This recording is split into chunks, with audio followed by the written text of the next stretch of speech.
Hey, is this thing on? Okay, everybody, grab your beverage, get comfortable, find a nice seat, get a notebook if you want to. We are doing Advice with Amber, which is going to be a new series on my channel. Obviously, as a lifestyle career coach, I give a lot of advice, so I figured why not bring that over to the channel in a fun format. So I'll be answering questions that were submitted by some of you, either here on YouTube or on Instagram, for different scenarios and things that you are currently facing that you want or need some advice on. So I'm really excited to get into this video, and I hope you enjoyed as well. Let's get comfortable and have a great time chatting about some advice and life lessons. Today's drink of choice is a poppy beverage. This is the raspberry rose flavor. It's my absolute favorite, and it's like good for your gut health, but of course we gotta make it fancy. So I put it in a little stemless wine glass with a reusable gold straw and ice, and just have some fun, romanticize your life. So grab a cute little beverage and let's go ahead and get started. All right, so I'm gonna be looking at the questions on my phone and going through them and answering them. We have about 5 to 7, so we'll see how many we get through in this video. I wanna get through all of them, but I get a little bit long-winded, so hopefully I won't talk too much. I really do just wanna give helpful, straightforward advice that you can actually implement into your life right away. So the first question is, when do I let go of a friendship that no longer serves me? Okay, I absolutely love this question. I feel like, especially as adults, sometimes we hold on to friendships a little bit longer than we should because it can be harder to make friends as an adult, but also that's an important reason to make sure that you're not keeping those friendships. You don't want the time that you're spending or the energy that you're giving to a friendship that no longer serves you to be the reason why you cannot open your heart and make space for new friendships in your life. So I think the first thing that's really important to do is to kind of assess the why. Why do you want to end this friendship? Is it a toxic friendship? Is this person disregarding you? Are they hurting your feelings? Have they done something to you? Or do you feel like maybe they're just holding you back? They don't value you, or you may feel like as much as you're giving in the friendship, they're not reciprocating it. So kind of go through the different options and find your reason why, because that's going to be your foundation and also your motivation to actually follow through with ending the friendship. And I do want to mention one really important point as well. It is important to also be honest with yourself, do a self-examination and assessment and see, am I being really sensitive, or are these things actually a reality? Now, don't allow someone to gaslight you into feeling like, oh, you're being super sensitive when that's not the case, but you do want to at least evaluate that possibility and make sure that you're not projecting and putting too much on something that occurred when you really could just talk it out with your friend and y'all could move forward. But let's say that's not the case, your friend has to go, then you need to identify the benefits of removing that person from your life. Again, ending a friendship is very difficult. It's just like ending a romantic relationship and can be even more difficult in certain situations. So you want to make sure that you have that why, your reasons, how you're going to benefit, how you're going to feel, and your life is going to be so much better once you eliminate them from your life. Also think about the growth opportunities. So once you say, okay, this friendship is over, I am moving on, I'm trying to surround myself with more people who add value, what does that look like? What type of friendships are you going to build? Who are those people? And get really excited about those possibilities. And finally, I think it's also important to make sure that the friend, the other party, knows that the friendship is ending. So it can be a little bit tricky and awkward if it's like they're asking you to hang out, or you're just not really responding to their texts or calls, they don't know what's going on. So I think it's nice to just be really clear about it. You do not have to be rude at all, because you don't know what people can be going through and you don't want to be unnecessarily harmful, but at the same time you do have to protect yourself and you do need to be honest. You can simply say, hey, I'm sure you've noticed that there's been a bit of a distance or disconnect in our friendship, and that's definitely been coming from my end.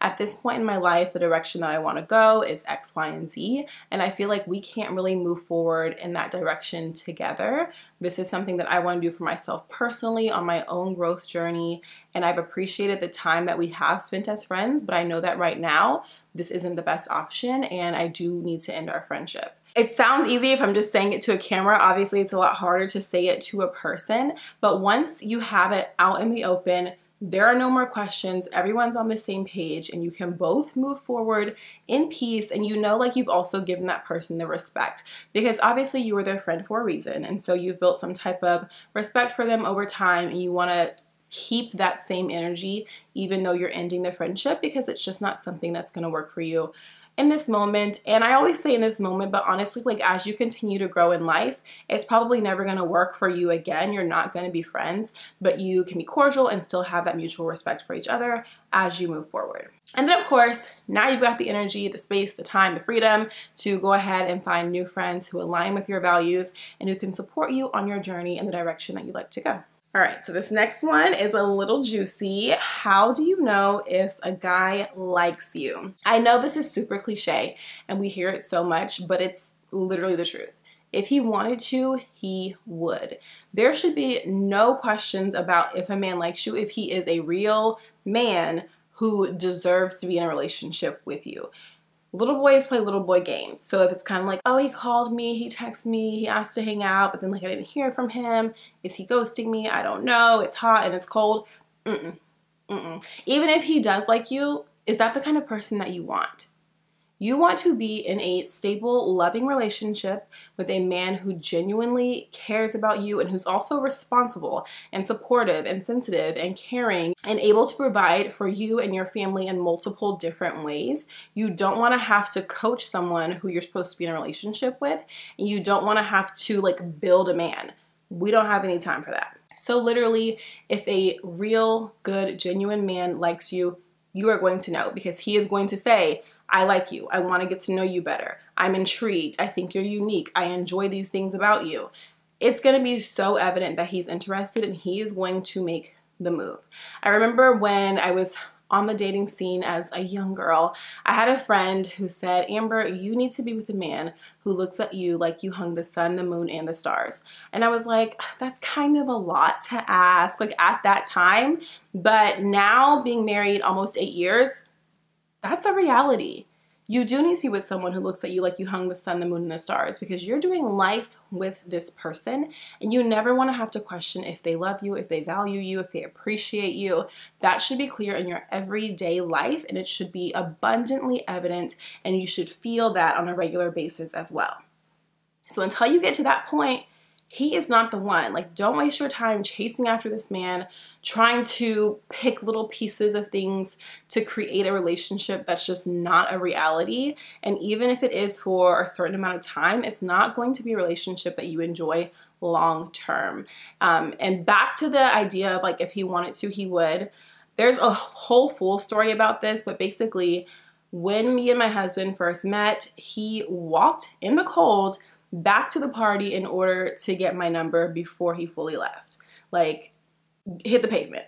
If you really want to be with someone, you are going to make sure that it happens. He had no clue if I was going to say yes or if it was going to work out, but he was like, this is the girl I want to be with, and I'm going to make sure that she understands that. So again, a real man is always going to put forth that effort, and you won't have to question it. You can always open the door and be kind and entertain the fun times from a man, but also like you shouldn't be the one who's doing all the work and trying to drag the relationship along. Like, there's so many more important things that you can be doing with your time, better ways that you can be spending, working on yourself, growing, improving, spending time with friends, family, hobbies, all that kind of stuff, that you don't want to like exhaust all your energy on a person who just isn't the one. So wait for the right person. Don't stress yourself. Always show up in your best way, because you never know when you may meet that person, but also don't make that such like a priority in your life. That person will come to you. You do have to leave the house to find them at some point, but you don't have to force it. You'll know if this man wants to be with you. Okay, next up, we have a question about productivity, which I also love. Basically, how can I be more productive? So I think the most important thing is to make sure that you're being intentional. Why do you want to be more productive? Again, how is that going to benefit or positively impact your life? And then my next go-to is make lists and keep them all in one place. You don't have to have 5 different calendars, 5 different lists, all these different things going on. I literally have one of those like flip calendars with the days of the week that have the larger chunks of boxes. I don't follow the days of the week. I put work to do, personal to do, errands to run, and then I just jot down every single thing I need to do, so I'm consistently looking at the same place and I know it needs to be taken care of. Now, once you make your to-do list, schedule it into your week. Look at your list, see everything that needs to get done, and make time on your calendar, put it in there so that you can actually make it a priority. And finally, just with productivity overall, find a system that works for you. I like the simplified 12-week year. I like the trifecta tracking system. I like to-do lists. I like brain dumps. They all can work for different purposes. So try out different options for ways to be more productive, systems to follow, and see which one works the best for you. Stick to it, be consistent, and it's going to become a routine and really important habit that you're following through on in your life. Okay, this is a good one. I love, of course, to put my career coach hat on. So the question is, how do I tell a boss who I like that I am leaving for another job opportunity? Now, this is where it gets tricky because most of the time I'm like, I'm leaving. You, and you can keep it all. However, sometimes you actually do like your boss, which is great and amazing, but it's important to make sure that you still have that respect and you demonstrate that in the way that you tell them that you're leaving the job as well. So first things first, always tell them before the official letter comes out. You are going to send your letter of resignation, but you don't want them to basically find out with everyone else because they may feel like, wow, like we've had a better relationship with this. Why are you lumping me in with kind of like the collective in the way that you're leaving or resigning from this position? Also, when you're letting them know, like, make sure they understand that you have valued them, you learned so much from your time together, you're extremely appreciative, but you need to make a better choice for you and your family, and this has nothing to do with their leadership, but it's a personal choice that you need to make for yourself. And finally, be firm to the point where they cannot convince you to stay. Especially when you have a good relationship with someone, they can be like, no, like, come on, just stay. Like, we're building this together. They can start to tell you like all the dreams and paint this wonderful picture of what it's gonna be like if you continue to work for the company, continue to work together. But in reality, if you've made a decision that you're ready to go, don't let anyone keep you there. Just be super respectful. Let them know that you value them. We can still stay in touch, but I'm moving on to this new opportunity. Okay, so this one was kind of interesting. It says, what do I do if I feel like I give my friend better or more expensive gifts than she gives me? So I think the first thing you need to assess is what's your goal in your giving? Are you giving because you want to receive something similar in return, or are you giving because that's something you're able to do, your budget allows it, and you feel like this is something your friend would really enjoy? It's also important to consider that everyone's circumstances may be different, especially financially. So you don't really want to like base your friendship or how much they appreciate you on what they're willing to spend on a gift or how many gifts they're giving you. If you genuinely are friends with this person, y'all have a friendship, respect for each other mutually, and y'all just like vibe and that's your friend, then it's not really about the gifts that you're getting. The gift is the friendship. So anything other than that is definitely a bonus, but also a suggestion if you're kind of like, I feel like this just isn't adding up and it's something that really bothers you, you can always suggest that y'all do an activity together instead. So say, hey, instead of exchanging gifts, I was thinking maybe we could go to a paint and sip or a pottery class, or we could go on this hike. Find different things that you know you and your friend would enjoy, spend that quality time together, and that is the best gift of all. All right, we are on to number 6. I'm gonna stop them here, but this one says, I'm falling into the comparison trap on social media. What should I do? So the first thing that I want to suggest is cleaning up your feed. Go through, unfollow any people, any accounts, anything that's making you feel inferior and not helping you on your mental health or your growth journey. Let it go. It's not a big deal. You don't have to tell people you're unfollowing them. Unfollow them, remove it from your feed, but don't go back and forth. Once you unfollowed, let it be unfollowed, because you know you're gonna fall back into that same comparison trap if you stay in that situation. And another option could be like you've cleaned up your feed, but you still kind of find yourself constantly comparing. Do a detox. Take a week off. Take 2 weeks off. Set limits. Don't go on your phone or on social media in the mornings, or don't let that be the last thing that you're doing before you go to bed. Whatever is going to help you to kind of keep those things off of your mind is really important for you to implement into your routine regarding social media. Now, let's say you've done your detox and you're like, oh, I can go back. But really think about it. Did you feel better when you were detoxing, when you were not online all the time? If that's the case, then maybe you need to fully leave social media.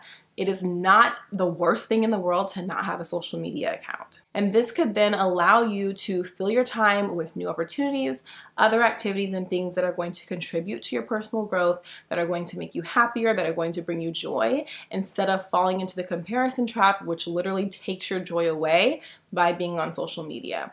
Don't feel the need to succumb to the pressure and always be involved and know everything that's going on just because it seems like that's what a lot of people do. You may be surprised to know there are actually many people who do not have social media platforms for a ton of different reasons, and it's not a necessity in life. And if you feel like it's robbing you of your happiness, let it go. It is not worth it. Anything that drains you is something that you need to eliminate from your life.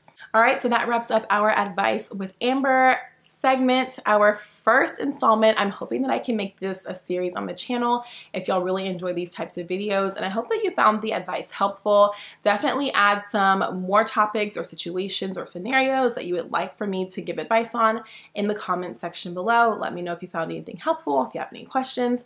Let's talk it out in the comments. Thank you so much for watching, and I will see you in the next one. Please like, comment, and subscribe, and follow me on Instagram at Affirmations with Amber.